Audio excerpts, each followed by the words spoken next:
Hvað í gangi hér?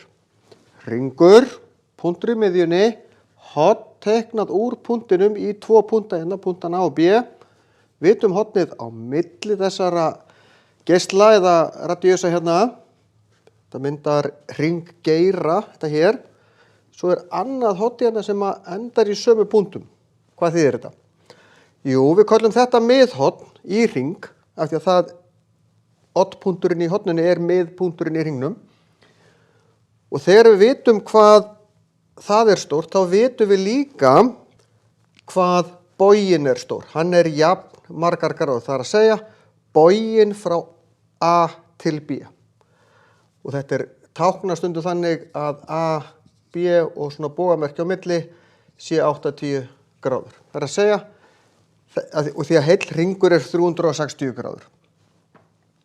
En græna hornið.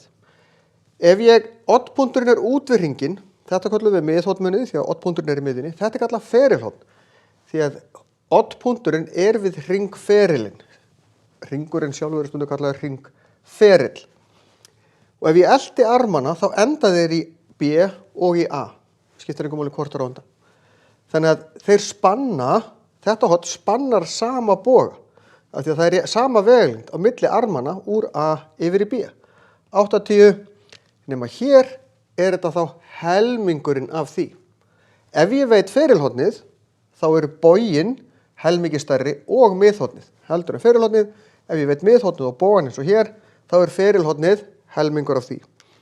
Ef ég teikna hornið einhvers staðar annars staðar og fer í ferilinn og úr punktinum A yfir í punktin B, þetta horn líka 40 gráður.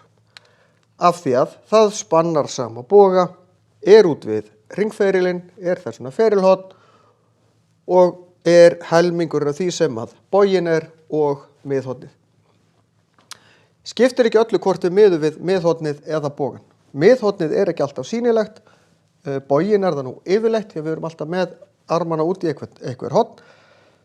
Þannig að þetta svolítið svona grunnreglan í þessu varðandi boga, miðhorn og ferilhorn.